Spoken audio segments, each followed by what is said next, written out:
Welcome to another edition of the CivBattleRoyale. My name is Dawkinzz, and this is CBRX Season 1, Episode 5, Growing Resentment.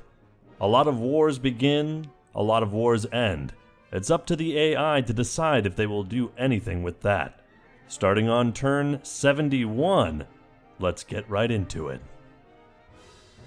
Hello and welcome back to part 5 of CBRX. I'm your narrator for today on Reddit as user Orange Chrissy, or Orange for short, which is what I go by on Discord. I'm the resident useless piece of crap cat girl on Discord, I disagree with that, which you should definitely join, where I regularly get yelled at for not taking care of myself, and I probably need help. You definitely do. Seek help. Anyways, I'm here to escape my life by watching a bunch of AIs struggle to fight each other in a gigantic Earth map, and you are too, so let's get into this. The worst AI so far? User Fake Doubles Wonderful OC here showcases just the absurdity of Algeria's moves. Honestly, I was rooting for Algeria, and they've let me down so hard in only a few parts. I was really hoping for their nice cream color to sweep across North and West Africa, but those dreams have been dashed. Over here is Varia's beautiful hand-drawn map portraying the scene at the end of Part 4. Melon Mapping is here again with Part 4's map, showcasing off many of the finer details of each civ and showing how crowded things really are on the cylinder. In the power rankings, it seems the comics have retaken the top spot. I'm still a bit unsure on these rankings as they haven't done anything yet, but if they do start moving, they will likely steamroll any of their neighbors. Maybe that will happen this part, maybe it won't, but I can at least be hopeful. Eventually expanding. To start us off, we have a shot of the Evenks in their corner of the world. Although Siberia can be extremely hazardous to humans, the Evenks have 2 settlers out and one of them seems to be moving to settle on the Arctic Sea. Also here, we can see the formations of ScoutCon, 1160 BC. Empty lands. Here we can see the Kazakhs in all of their glory. The recently founded city of Isfajab looks well settled on this river, and they have 2 more settlers out, likely ready to go settle the Parthian front lines. On the note of Parthia, the entire Kazakh army is up in the Urals and around Soran. 2 great generals sit around their capital, and there seems to be no movement of troops south. Ablay Khan doesn't seem to quite understand what's going on in this game. The plight of Toronto. Canada looks to have repelled the spearmen around Toronto, but it's still surrounded by the Iroquois, and Poverty Point has a warrior 2 turns away. Canada also has a small group of reinforcements around Ottawa, but they aren't sending them in. Poor Canada just can't seem to catch a break. Big Brother Alaric. Over in Eastern Europe, we can see the conflict between Muscovy and Prussia is still at a standstill as Muscovite men continue to throw themselves at the walls of Danzig. Prussia also seems to be getting their army together and could maybe be sending it Ivan's way. In other better and more interesting news, there are no less than 5 settlers on this slide, 2 in Prussia trying to figure out where they can settle, and 3 in the upper right corner from the Goths, looking to box Muscovy in with cities as Ivan probably pouts to Alaric, "It's not like I wanted you to surround me." Korean turnaround. Ooh, Korea actually manages to take Pyongyang back from Shikoku, and it looks like they will hold it as the Japanese Navy is nowhere in sight. 22 turns after the city fell, the first time Seonjo can proudly proclaim that the Korean peninsula is definitely his. Sorry to any Shikoku fans, maybe they will invade the wide-open Ba'arin. Settlers ho! The settler game is afoot. The Aztecs have founded Tlatelolco, even nearer to the Apache than their previous city. Along with this, the Yupik, the Apache, and Poverty Point all have settlers with warrior protection on this slide. Wonder when they will settle. Turks schmerks. As could be seen since slide 1, Mehmed has pieced out with the Czechs without taking Ostrava. The city lives another day. Even more worryingly, Mehmed is just about completely boxed in with maybe one city where Izmir is IRL, if they can beat Palmyra to it, of course. I would say that the Turks are completely out of the running after this. I don't even think they could take Malia off of Manoa if they tried. Otrarian collapse. The Parthians send Otrar to yellow and have the city surrounded. Sadly for them, they have one half-health warrior nearby, and that's it. Their other melee units are stuck behind the large amount of bows. If the warrior dies, then maybe, just maybe, Ablay Khan can hold the city until his non-existent reinforcements arrive. Oh wait, non-existent. Maybe the city will fall eventually. Jesus Christ Church. New Zealand managed to flub their invasion so badly that the weak and dying Murray fleet was able to damage Christchurch. I don't know what Sudan is planning, but it clearly isn't good. Also on the slide we can see the city of Darwin, founded at the very end of the last episode, where it leaves Murray with one small gap to reach the rest of the continent, and their settler doesn't seem to be headed that way. Bergening a war. The newly founded Viking city of Bergen is shown here, giving them even more control of Sweden, although the Sami could settle right where that settler is. The Vikings also have another settler in their capital ready to go. But enough of that. War is here. Prussia declares war on the Vikings, and a trireme instantly tries to damage Roskilde to not much success. I don't know how big the Prussian navy is, so this war might just end up being nothing. Or maybe they'll send a large invasion across the Baltic, which could be unlikely, but exciting nonetheless. I have also been informed that the Czechs joined the Prussians in declaring war, but they can't do anything. Havel is just trying to get on the Prussians' good side. Aw, Manx. Manx's invasion of the HRE went just as well as you expected it to, as the two nations pieced out soon after Ilium Dome faces the Dutch coast and realizes, hey, wait a minute, that's not water. Sigh-nack. Ignoring my terrible attempt at a terrible pun there, and there will be many more, the Kazakhs found Synak, right next to the Parthian city of Zadrakarta, with two more settlers eyeing up the place as well. In terms of Otrar, both the city and the Parthian warrior are in the red. Will it stay alive long enough to take the city? Will the city continue to survive until Ablay Khan's patented, non-existent reinforcements arrive? Korea, victorious! Sonjo manages to peace out with Shikoku just before their navy arrives, keeping Pyongyang in their hands. Our boys in pink have had quite the successful day, it seems. They even have a settler out ready to settle more lands. Hopefully they don't get attacked by the Qing anytime soon. Swimming with Sulu. Here we get a shot of the South China Sea, or in this case, the South Canton Sea. Or maybe just the North Sulu Sea. I'll go with that one. The North Sulu Sea remains empty of cities and units. The Sulu, on the other hand, have filled their waters with their unique unit, the Proa, ready to defend against anyone who wants to attack them for whatever reason. This is all good and all, but they really should be building more settlers to fill out Borneo, the Philippines, and maybe even land in Vietnam.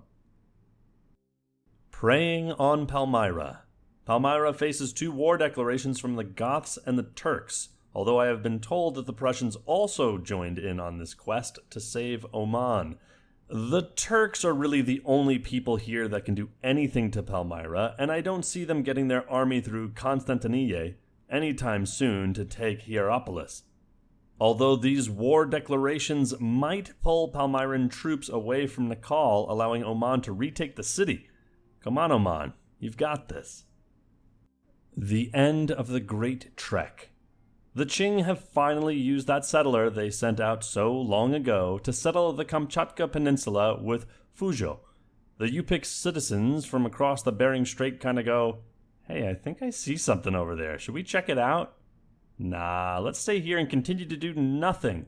And it's not like crossing the strait will help us grow and expand or anything. Oh yeah, you're right. I think the Yupik and Haida are wasting their time. Danzigian defense. Is Danzigian the right word? No idea. Not sure there even is a good adjective for Danzig. Oh, well, there's action to be had. The Muscovite archers have brought Danzig down to the red, but there isn't a melee unit ready to capture it as the nearest one is 2 turns away and fortified, aka never gonna do anything. In other news, the Sami still haven't settled with that settler in Sweden. Maybe they're still bummed out that the Bergen spot was taken. Otrarian Nightmare. Otrar falls! The Parthians bring in their unique horseman replacement, the Grivpanvar, a slow but powerful unit that grants extra bonuses if garrisoned on a conquered city. The Parthians continue to move north towards Almaty, although the city has more units around it to defend. Ablai Khan wonders to himself how his patented, non-existent reinforcements didn't save the city. His 2 settlers are moving on their way though, with one still unsure where to go, and the other moving to the southern shores of Lake Baklash, where a large scout entourage is there to protect it. More importantly, the Kazakhs have begun production of their unique unit, the Tolubatir, a strong horseman replacement ready to beat back the Parthian hordes. It's not alright. Palmyra settles Kalinsicum and Germancia in western Arabia, stopping any thoughts of Minoan expansion into the region. Kalinicum's position on the Red Sea near Mount Sinai also looked to provide them with a starting base to dominate the waters around Arabia. Oman looks like they are trying to consolidate a force to go take back Nekal, but it looks unlikely to do anything with the large Palmyran army along the Euphrates. Maybe they'll send some units north to fight the Turks, but it's unlikely. Tlemcen II Electric Boogaloo. Abdelkader decides to refound Tlemcen in a spot that is even more surrounded by Songhai. It looks like Abdelkader will be purchasing one patented non-existent reinforcement package to defend the city when war inevitably breaks out again. For now, they just have to hope that Songhai doesn't want to fight them again and that the jungles around the city can hold off the Songhai army. I believe that Abdelkader is actually a friend of Songhai, and they're just giving them anything they want. Ha! Uruguay. Sorry about that one, I was just taking the third U away, and it makes the name funnier. Uruguay have decided to found Maldonado and Rivera, aptly named for being on a river, with their 3rd settler still heading north into the jungles of Brazil. They also have quite the army hanging around just in case a certain eldritch horror decides to invade from below. An independent army. Zimbabwe settles Chitaquete right next to the Madagascar colony, and they have 2 more settlers hanging around Delo.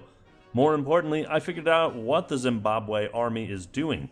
The army has rebelled against Nyatsimba Mutota and have established the free independent state of Apulu after the Apulu River going through their state, under a military junta.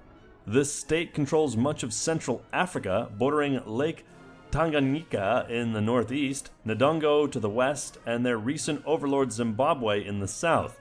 Due to being formed out of an army, they enforce much of their rule over the small tribes and groups of people in the area through force.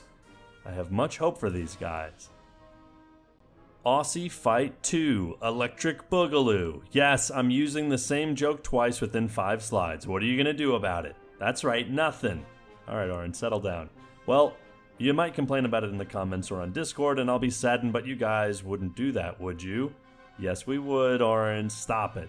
The Murray finally settle another city with Bubhe-Aran, Nagumin, and Australia have also a settler near Uluru. Whether they will settle the hill or not still remains uncertain. Oh yeah, the actual topic of this slide. Bob Hawke declares war on the Murray again. Their large army, superior production, and them surrounding the Murray looks like this war is set in stone already. Although I wouldn't hope that much, there is still pretty rough terrain and some mountains in the way, so Gonuru might come out of this alive. Missing navies. A view of the Tasman Sea shows no one having a navy here to speak of, besides New Zealand having one, although it's on the wrong side of the island. Here we can also see the Australian offensive into Gunnedah. Doesn't look like it will do much though, with a mountain in the way and the lack of any ranged units. Another one. Another shot of the conflict? Alright then. Nothing new is shown here other than getting a better overview of the war and showing that yes, New Zealand did in fact manage to destroy those 3 low health triremes attacking Christchurch. War Nenetually. I don't know what that means. The Nenets and Kazakhs continue small fighting in the tundra forests, where neither civ can actually do anything to each other, and it's just a slow meat grinder until they make peace. Guys, please make peace, please. Just a little peace. Getting the boot. As we look upon the absolutely horrific failure of Algeria to take Benghazi, a wild Torcello makes an appearance. Venice finally got their settler down here and found the city on the tip of the boot, just perfect for a navy to take. In a fun fact, what my grandmother used to tell me, who was Italian, we would ask her, where are we from? And where is our family from in Italy? And she would say, the stupid part, the tip of the boot. Indus time. Maratha continues their settling spree by founding Sinhagad, just southeast of the Indus River. Although the city has 0 natural defenses, Maratha does have an army around it and a bigger presence than Indira has in the area. On that, Indira has a settler ready but not going yet, and has most of her army gathering near Nepal. Newly found land. Newfoundland is showcased here along with a bit of Greenland, the area completely empty save for a few scouts. No idea why these empty barren lands are shown, so let's check out the sidebar. The Avanks make a diplomatic declaration of war against Canton as a show of support for Tongu, who also declare war. Along with this, the Prussians also back up the Moors in attacking Venice. The Prussians are now in something like 5 wars or so, where only 2 matter. Also, while we're here, a Reformation belief is added to some religion. I don't know which one it is, but it's one of them. There was also a Reformation belief added a few turns ago that I didn't mention, and I don't know what it is either. Danzig or peace. Danzig has finally fallen to the Muscovite horde as archers from both sides try to maintain control over the city. The Muscovite UA comes into play here as the Prussian cities take a chunk of damage. Also in this slide we can see the Sami settlers slowly heading back into their heartland, along with a large amount of Boyazavazi, the Sami unique unit, which can temporarily remove resources from the game to give food and production to a city. Hopefully, they don't get too crazy in their removal of natural resources. Almaty hopes are gone. The Parthians begin damaging Almaty as Ablay Khan struggles to figure out why his patented non-existent reinforcements aren't doing anything. He also can't decide where to settle as he's kept one settler completely still since the last time we were here. Anyways, we need to believe harder in his non-existent reinforcements, and then maybe they'll do something, unlikely as it is. Plains of Gold. Back in the Midwest and Rockies, the Apache are the next civ to use their settler, founding Shish-Inde, north of the Poverty Point capital and just west of Montreal.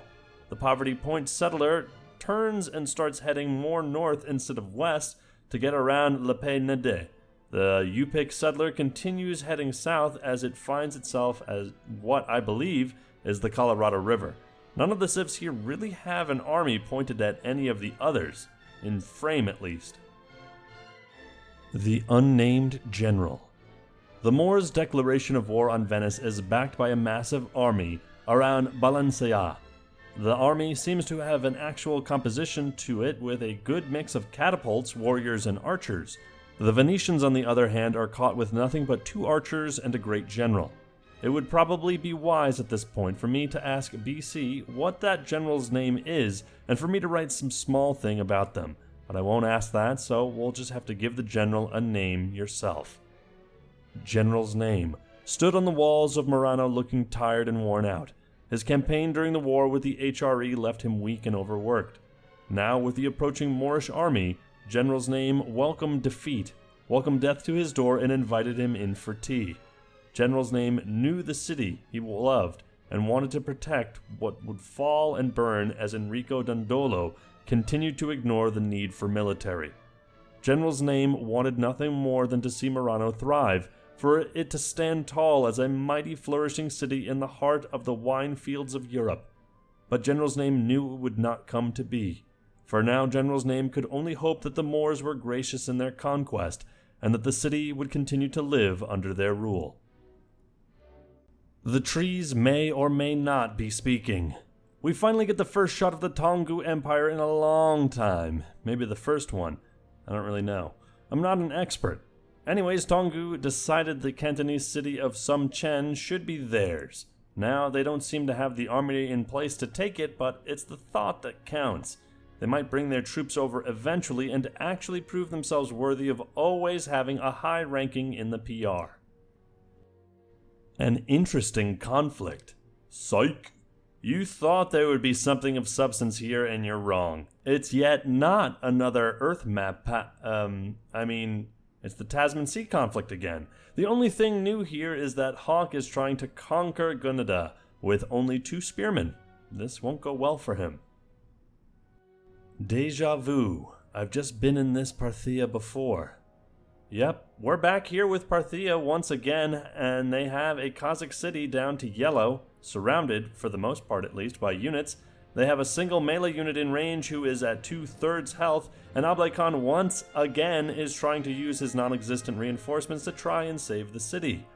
On another note, one Kazakh settler began moving south, and I have no idea where the other one went. Maybe it went north to make a city on their other front line. The Fall of Toronto.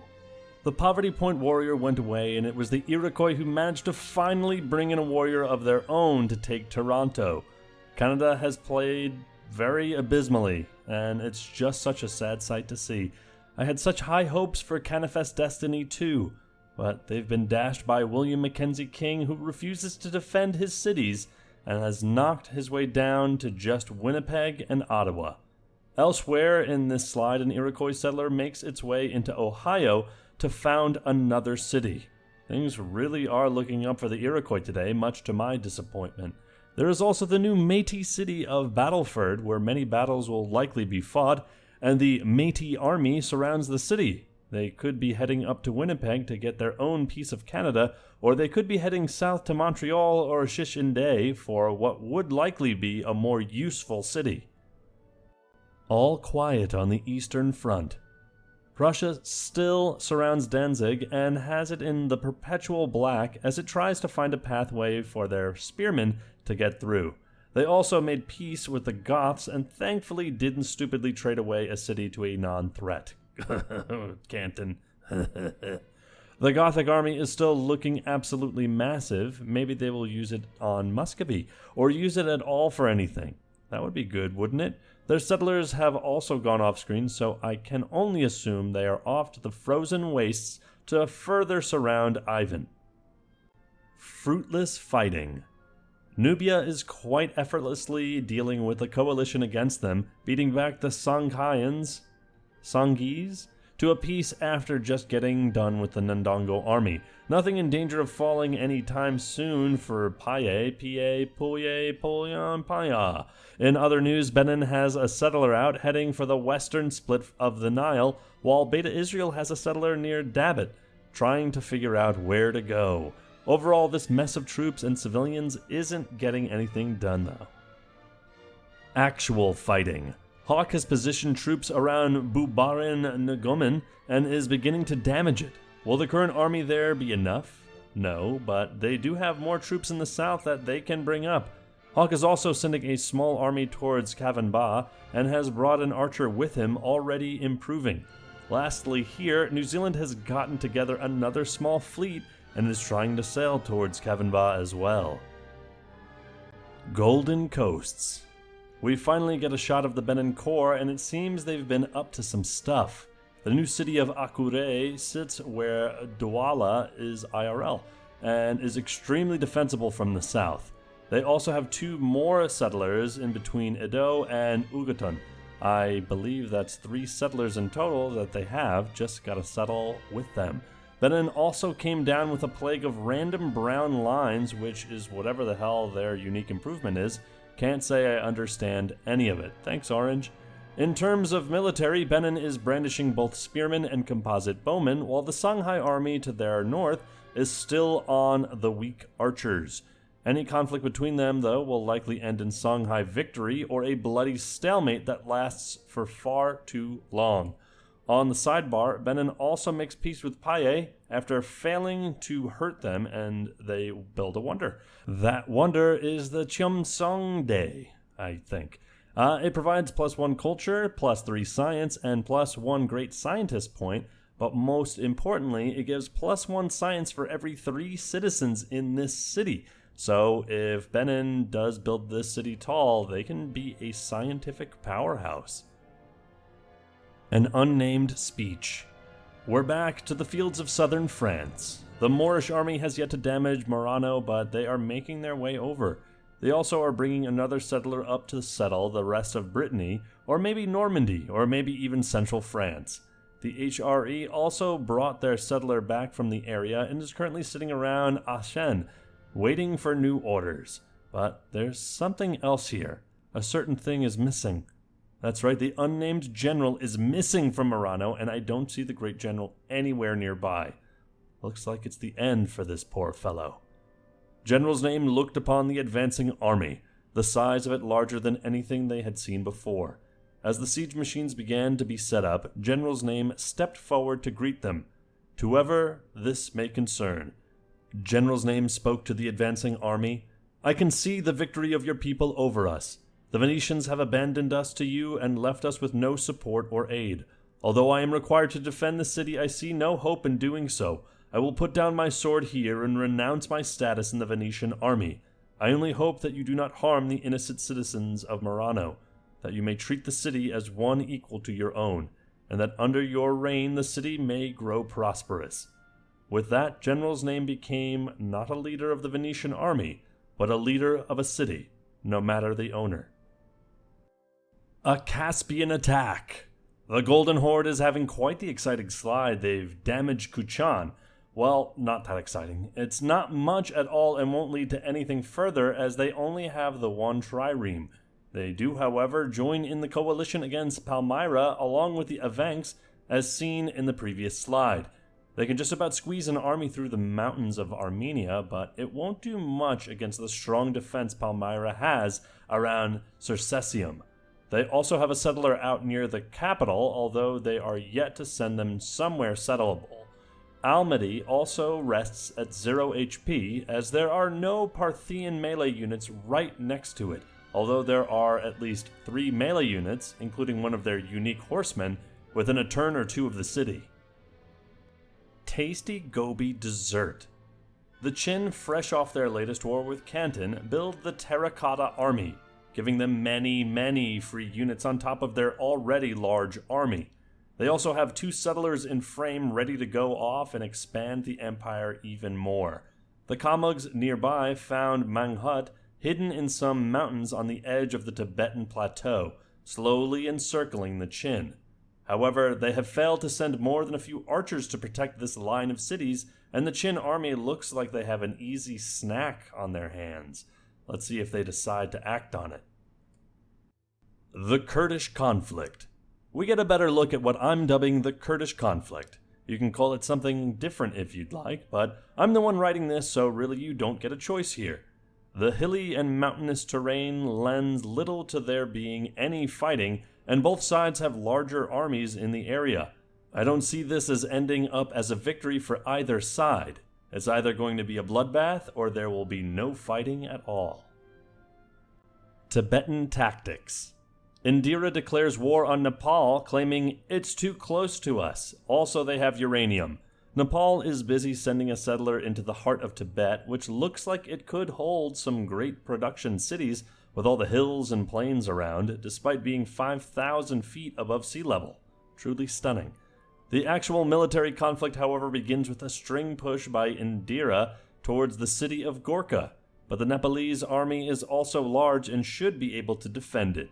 Will this be a repeat of the previous war, or will one side reign victorious? I for one am hoping Nepal manages to take Delhi and becomes the dominant Indian power, but that's just a dream. A different Golden Coast. The Australians found their own Gold Coast in a location that just so happens to have gold. On the coast. Absolutely marvelous naming done by Hawke here. The Papuans also send a scout down to explore the coast just in case they want to get in on the action of the island. Cavanba Invasion 2, Electric Boogaloo. I'm clearly the absolute best at creating names for repeat scenarios. That aside, Gunnedah is still in the green, but Hawke has brought an archer over to help. His efforts to attack Cavanba seem to be fruitless though. In the upper left corner, it seems Bubaran Ngumman is taken down to at least yellow. Maybe Hawke will have better luck taking that city. But the main portion of this slide seems to be dedicated to the New Zealand invasion of Cavanba, as this time they do not seem to be splitting their navy in two, and they can actually focus on the one city, and possibly even take it if they believe hard enough. A sub-Saharan situation. Time for some Jim Tan laundry. Very important notification has appeared as Songhai returns from their Algerian conquests to turn their army around straight into Benin. They lack the superiority in not having composite bowmen, but they do lead in numbers. There is also a Songhai army in the northeast returning from the failed war with Nubia. Benin also still has their settlers hanging around. Maybe they'll settle during wartime. Hopefully this war has some spicy action, and I'm rooting for Songhai to come out on top. I'm not. I wanted Dahomey to take out Songhai. The Prussian Offensive. Prussia has come out on top again with Danzig back in their hands and the Muscovite army nowhere around. They will likely keep this for quite a while. Maybe they can make peace before Muscovy starts an offensive again. Muscovy does have 3 great generals around Suzdal, but it is unlikely to change much. On the other side of the Baltic, Prussia brings Bergen to yellow, but it doesn't look like they have the navy to actually take it. Semi also has pulled their settler completely out of the Swedish area, giving more room for Ragnar to plant another city. The City Withstanding. Almaty continues to live as all the Parthian melee units vanish before our very eyes. The city looks to stand for another few turns at least, maybe more if Parthia doesn't get their act together, or if Ablay Khan stops relying on his non-existent reinforcements he loves so much. Elsewhere here, one Kazakh settler heads into the Gobi Desert to settle instead of where it originally was, which will be much harder to defend. The Kazakhs also have a unit at Zajakarta, and maybe they will decide to back them up and have a stronger attack on the city. The Unnamed Watchman. It seems I was wrong and it was just a visual bug or something, but the unnamed general is still in Murano, overseeing the change in occupation to the Moors. The siege seems to be going without problem except for the almost dead warrior, although there are a few more warriors nearby ready to fill in. They also have a settler still heading up the French coast, but that doesn't matter. Let's take a look at what General's Name is doing. General's Name stood in the local Capitol building of Murano, overseeing the transcription of many of the documents into the Hassaniya Arabic, while also learning the language better themselves. General's Name paced around the building, making sure everything was in order as the Moorish troops slowly worked their way through the city, securing the streets from the small amount of Venetian rebels who still thought they had a chance. It was not a situation one would want to be in, but given the barbarians to the north and the lack of aid from the capital, it was only inevitable. General's Name took a break and climbed to the roof of the building to overlook its small sprawl. Taking a deep breath of the nighttime air, General's Name thought to himself, "For as long as I'm alive, I will watch over this city and keep it from ruin. Today was no different." Senseless Gifts. Manoa also folds out of the Nubia coalition, but give up Gornia to the rapidly advancing Nubian army, right? Oh, there's no threat to the city. This is where it pays to like Nubia more than Manoa, cause it means I get to be happy about this peace and laugh at Manoa instead of being sad about stuff like I was when Canton decided they didn't want to participate anymore. So good on Paye for managing to get a city out of this. I'm so impressed with Paye this test. They're a real contender if they continue to play their cards right. The calm of the Amazon. Venezuela and Kukuro peace out with no exchange of cities. Disappointing performance from Venezuela after Nakugu was literally founded in the middle of Chavez's army. More stuff on the slide includes, but is not limited to, a Venezuelan settler heading past the mountains into the middle of the Amazon, a Nazca settler around Estacaria, looking to settle near the Kukuro's capital once again, and decent-sized armies from everyone in the frame, although Kukuro's seems to be a bit more on the weak side. Maybe there will be more conflict here in the near future. As it hasn't been mentioned yet, Nepal also declares war on Canton, but they are nowhere near them to do anything about it and have any effect on the war. Hands up, you're surrounded.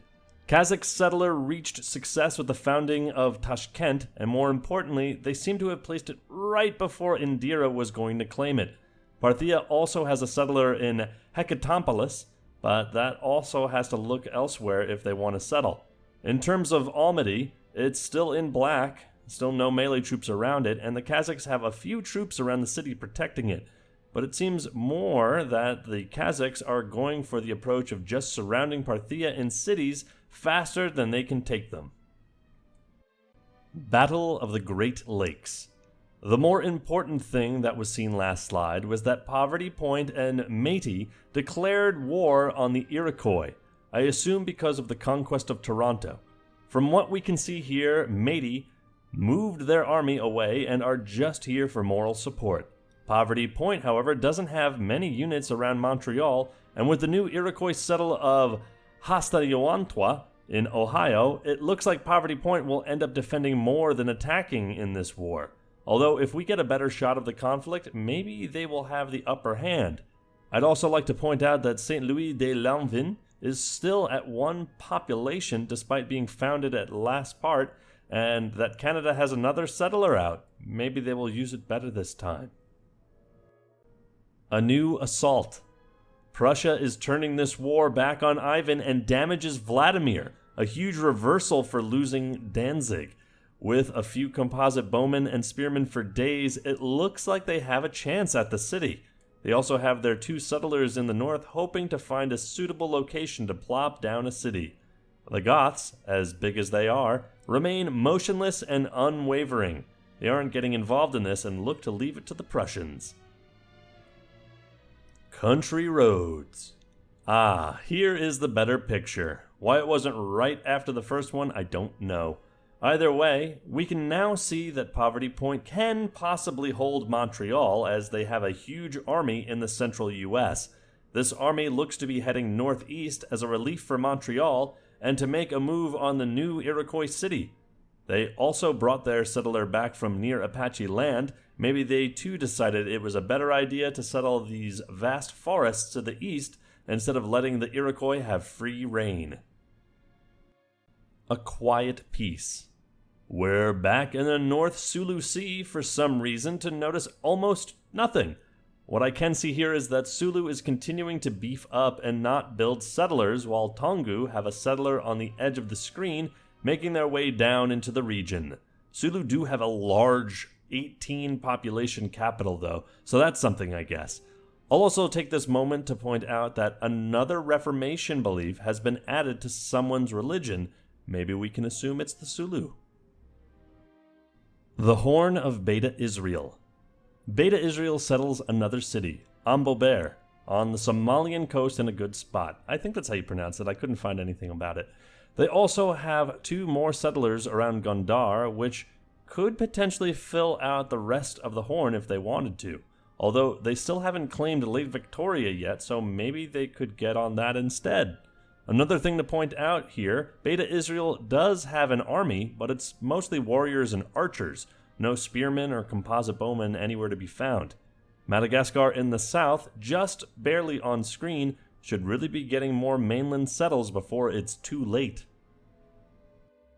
An iron fist over the Congo. The free independent state of Apulu, the military junta-controlled land between Ndongo, Zimbabwe, and Lake Tanganyika looks like it is about to be overrun by the government. Matota is wasting no time to set up his own control over the area through 3 settlers. It's more and more looking like the army will get forced back into service under Matotu's iron grip. Ndongo also has a settler out, if it means anything. They will likely have their settle locations taken away by Zimbabwe as they continue to sit idly by in what will be a repeat of the Mark II Boers, except Zimbabwe doesn't have to fight to take the Zulu cities. Deja Vu 2, Electric Boogaloo. Yeah, that's right, I did the same joke one more time. For our last slide, we're back at the never-ending Tasman Sea Conflict. Kavanagh falls to yellow through the New Zealand Navy, but it looks like they don't have the ships necessary to take it. They've even sent a ship off to attack Gunnedah, splitting their navy just as they did last time. If they send more triremes over, they may take it. Only maybe, though. For Hawk's side, things have kind of fallen apart as Bubaran Ngumen goes back to green as Murray looked to hold the city.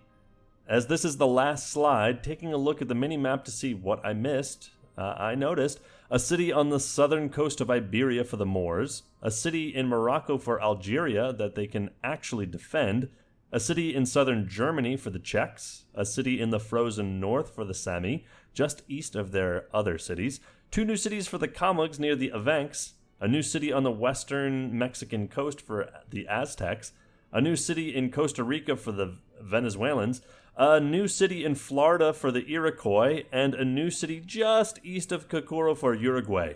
I hope they stop that. That should be all the settles missed this part, but correct me if I missed any. Will Kavanagh finally fall? Will New Zealand ever bring enough ships and only focus on one city with those ships? Will we get to see another picture of Haida and hopefully they will have a settler, as there is no mention of them or pictures of them for at least 2 parts now, I think? I think it's because they've been so disappointing compared to the Island AI game on Civ AI games. Find out next time on the CivBattleRoyale Mark X, Episode 6, where I will no longer be your host and you can have a new narrator. Well, thanks very much for the self-deprecating humor, Orange. I hope you go seek help and find the love that I know you have. Anyway, my name is Dawkinzz. I'll stop getting sentimental at this point to tell you, we'll see you next time.